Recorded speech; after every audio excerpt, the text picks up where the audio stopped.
This video is not a required video, but it's going to take the molecule HCN, and we are going to go through and review a whole lot of concepts with this one molecule, okay? So you would benefit by trying these yourself, stopping the video and trying them, and then advancing and see how I worked it. That way you know whether or not you got a handle on this, okay? So we're going to just start from the ground zero and see all kinds of questions we can ask with this. So the first one says to draw the Lewis structure of this molecule, HCN.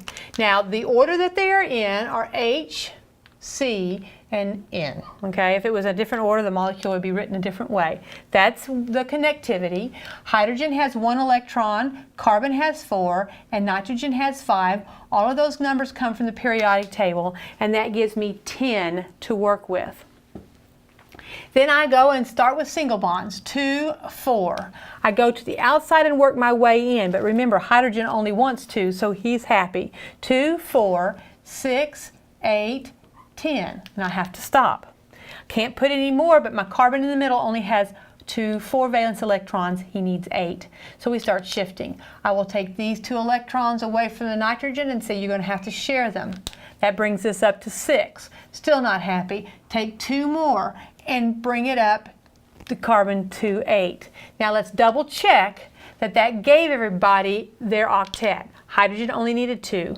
Carbon had 2, 4, 6, 8. Nitrogen has 2, 4, 6, 8. And we've got to check that we have not used any more than 10 total electrons. 2, 4, 6, 8, 10. So that is the Lewis structure. And having a Lewis structure is the starting point for all sorts of things that we can ask. So next question is, what is the formal charge on each atom?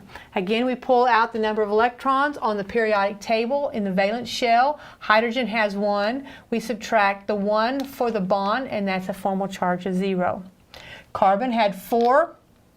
Okay, we subtract 1 per bond, 1, 2, 3, 4, and that's 0. Nitrogen has 5.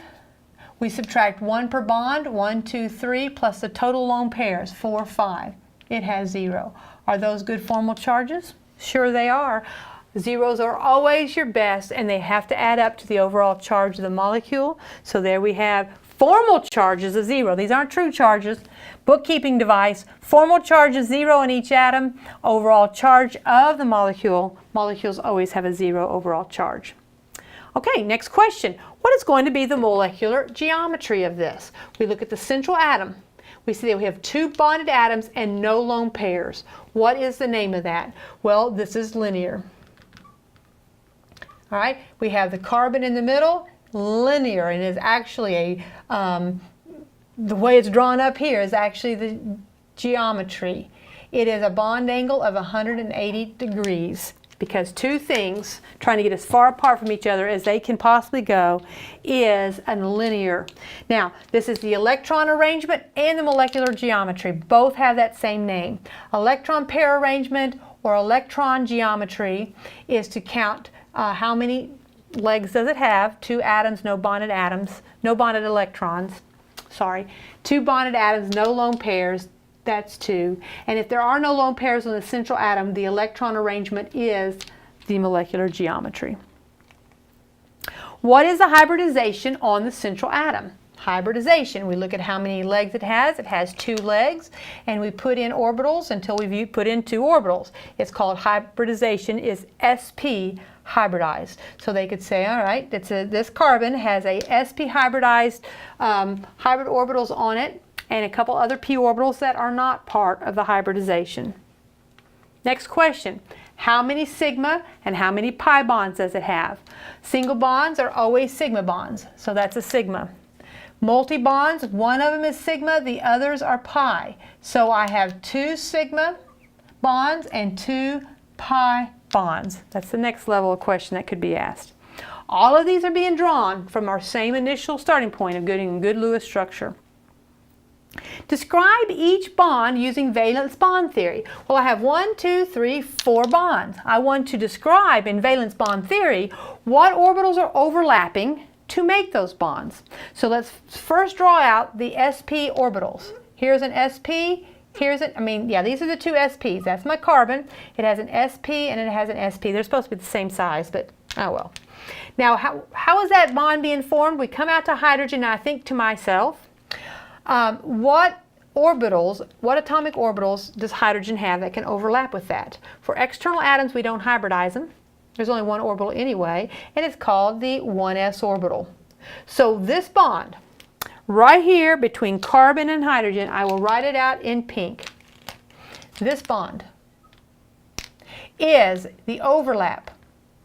We'll say it's a sigma bond formed by the overlap of the 1s of hydrogen with the sp hybrid orbital